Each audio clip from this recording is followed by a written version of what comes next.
Hadirin sekalian, negara kita semakin tercemar. Apa sahaja kilang, apa saja usahawan yang dianggap boleh mendatangkan hasil, tak kira apa yang akan berlaku kepada rakyat, kepada sungai, kepada hutan, kepada udara, dibawa ke Malaysia. Kilang Reas yang mengeluarkan radioaktif di Bukit Merah Ipoh telah membuktikan bagaimana kesan daripada radioaktif itu menyebabkan berlaku cacat kekal kepada beberapa penduduk di sekitarnya. Sekarang usaha seperti itu, kilang seperti itu dibawa pula ke Gebeng. Walaupun ditolak oleh negara-negara lain, Malaysia menerima karena ia untung yang banyak. Setujukah kita Malaysia menjadi tempat pembuangan barang toksik dunia? Setuju atau tidak? Kalau tidak, kita marah atau tidak? Marah atau tidak? Apakah rakyat Terengganu tak berasa marah? Hadirin yang dihormati sekalian, kita lihat pula sekarang ini. Tadi kata Saifuddin Nasution yang berhormat kita, Najib memang hero. Hero membuat hutang. Betul ke tak? Orang merintah ni kena elok-elok, dia buat hutang. Yang dia tahu di pagi raya menari, aku orang kampung. Orang kampung apa pandai buat hutang? Hadirin yang dihormati sekalian, kita lihat hadirin sekalian, hutang yang begitu banyak, kita lah, anak cucu lah yang akan membayar. Kemudian ditambah lagi beban rakyat. Sepatutnya kerajaan mencari jalan untuk dapat duit, tetapi kerajaan menggunakan syarikat swasta untuk cari duit, dapat duit. Barangkali uang itu digunakan untuk kroni-kroni. Di antaranya ialah projek AES, Automatic Enforcement System. Lari laju, tuh kena bayar RM300, bukan kepada kerajaan, bukan kepada JPJ, bukan kepada polis, bukan majlis bandaran, tetapi kepada kroni MCA dan kroni UMNO. Tuan-tuan reda atau tidak?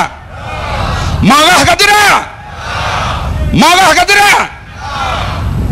Hadirin sekalian, begitulah juga mereka memperjuangkan supaya ISA dimansuhkan. Memang di sini undang-undang telah pun dibatalkan undang-undang itu, tapi banyak lagi tahanan-tahanan yang masih merengkok di kamp Kemunting di bawah ISA. Mereka memperjuangkan bahasa ibunda, PPSMI, Dong Zau Jong. Mereka masih lagi tidak berpuas hati. Baru-baru ini kumpulan Dong Zau Jong berkumpul lebih 30.000 orang untuk mereka menuntut bahasa ibunda dihormati dalam pendidikan. Begitulah juga mereka memperjuangkan supaya sekolah agama rakyat, sekolah-sekolah pondok dibela, diberi peruntukan oleh kerajaan, tidak dipedulikan oleh pemerintah. Tuan-tuan marah atau tidak hal ini semua? Marah atau tidak? Hadirin yang dihormati sekalian, kita juga lihat berbagai-bagai lagi perkara yang dilakukan untuk kepentingan pemodal-pemodal kapitalis. Bagaimana masa depan anak peneroka generasi kedua bila tanah mereka dicagarkan dalam bursa saham?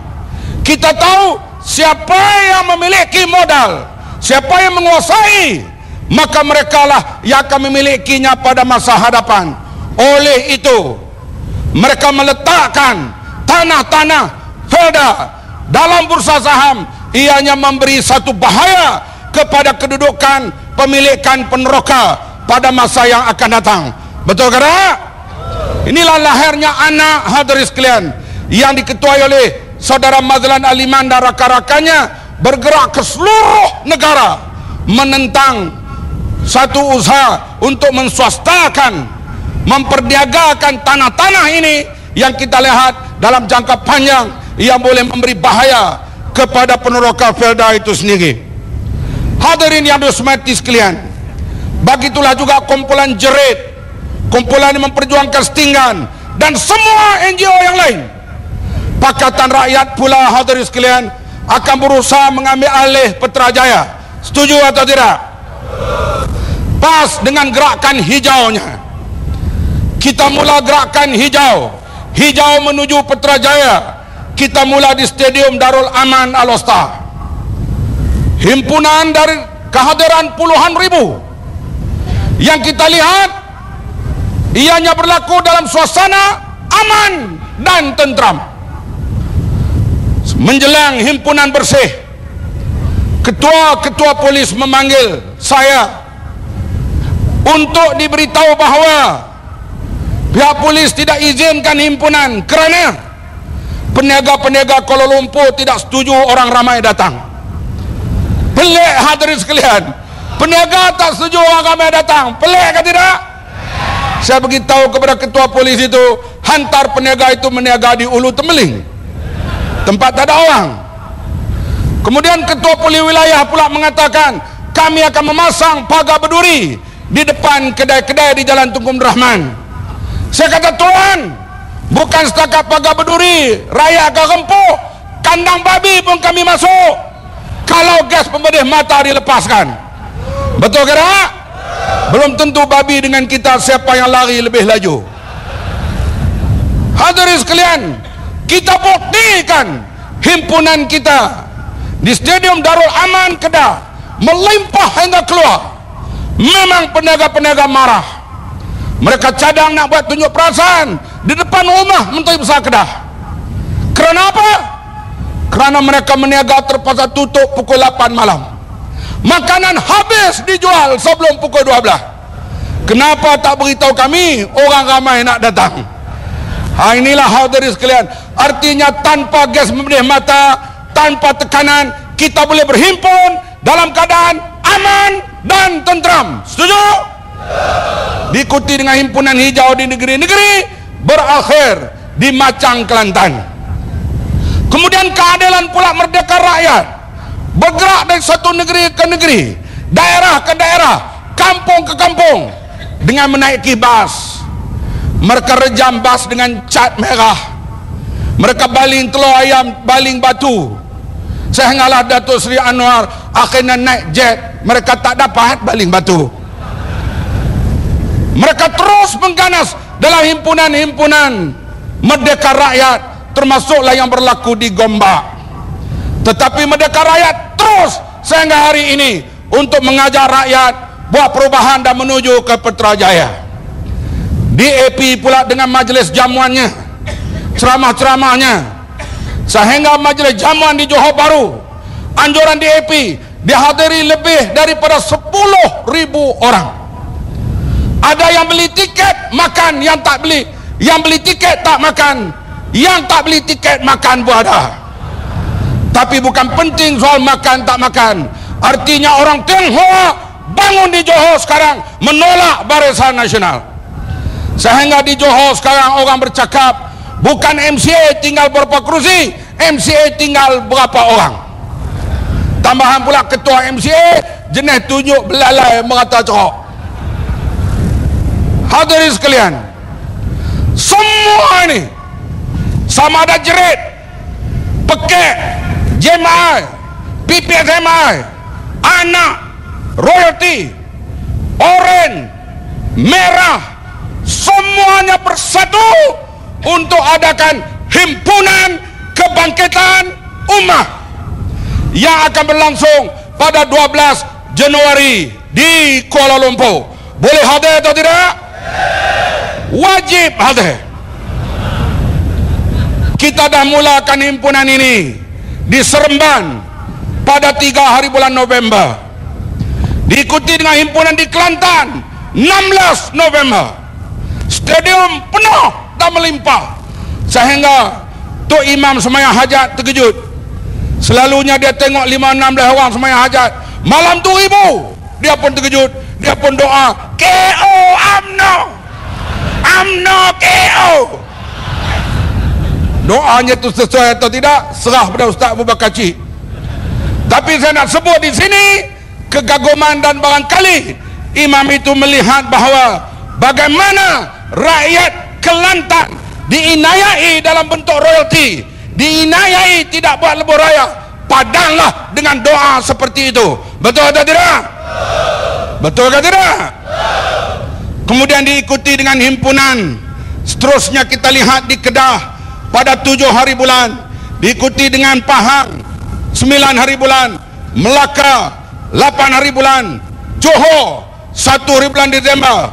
Malam ini di sini, malam besok di Pulau Pinang, lusanya di Perlis, lusanya di Perak, kemudian akhir sekali ialah di Perlis, diikuti dengan akhir sebelum akhir ialah di Selangor. Semuanya ini kita minta bergerak ke Kuala Lumpur pada 12 Januari. Boleh atau tidak? Kita mau 1 juta umat. Berapa? Bila 1 juta berkumpul, aman, tentram, di antaranya kita berhimpun itu untuk menuntut, menyokong tuntutan bersih 8 perkara, di antaranya media yang adil. Setuju ke tidak? Daftar pemilih yang adil, daftar pemilih dan media paling teruk sekarang ini. Betul ke tak? Ada orang beranak tahun 82 jadi pengundi tahun 82. Kalau di Selangor itu rumah pangsa tingkat 5, pengundi ada duduk tingkat 7. Rupanya ada pengundi duduk di ruang udara. Lebih 150,000 lebih tak dapat dikesan di Selangor. Setelah diselidik oleh penghulu dan jawatan kuasa kita, tak dapat dikesan pengundi itu. Oleh itu senarai pemilih adalah kotor. Himpunan kita menuntut merah, oranye dan segala bentuk yang NGO nak itu, kemudian kita campur dengan menyokong tuntutan bersih. Cara penyelesaiannya ialah kita kena ambil alih Putrajaya. Boleh? Jangan lagi percaya pada UMNO. Setuju ke tak? Bersatu kita bersatu. Itu jangan percaya ada. UMNO terus maju untuk tipu Melayu. Jangan kita percaya lagi dah. Boleh dah kita buat perubahan? Mereka hanya ukur satu perkara, yaitu kalau BN kalah akan berlaku 13 Mei. Bolehkah berlaku 13 Mei kali ini? Barangkali di Dungun tuan-tuan tak boleh lihat, di lain tempat Cina, Melayu, India, orang asal saling beriba-ribaan bila hadir program seperti ini. Kita berpadu di atas nama rakyat Malaysia untuk menuntut keadilan. Ya, mereka cuba cetuskan di Gombak hadirin sekalian, tapi itu hanyalah cetusan kumpulan-kumpulan samseng. Saya yakin di antara ahli UMNO dan penyokong UMNO tidak setuju juga dengan perbuatan kasar mereka terhadap himpunan rakyat. Betul ke tidak? Kali ini perpaduan rakyat bukan seperti tahun 69. Ugutan terakhir mereka tidak akan berlaku, dan kita yakin rakyat akan bersatu. Polis, tentera, pegawai kerajaan, saya yakin penuh mereka akan mengambil sikap menyokong government of the day, kerajaan yang berkuasa pada waktu itu. Betul? Lepas pilihan raya ni Pakatan Rakyat berkuasa, maka mereka bersama mendukung agenda Pakatan Rakyat. Betul ke tak? Kita tengok pasukan polis sekarang menyertai kita berduyun-duyun, termasuk Tan Sri Musa Hasan buat kenyataan yang hari-hari kita lihat berbeza-beza, yang mengkritik pemerintah Barisan Nasional. Betul? Hanya setakat ini lepas semua hadir 12 Januari boleh? Yang capek datang bertongkat, yang kurak mengekor angin, yang pekak leka bertanya, yang buta hendaklah dituntun. Semuanya menuju ke Stadium Merdeka 12 Januari. Boleh? Boleh semua? Sekian dulu. Wabillahi taufik. Wassalamualaikum warahmatullahi wabarakatuh. Sese. Nandri Banakam. Terima kasih.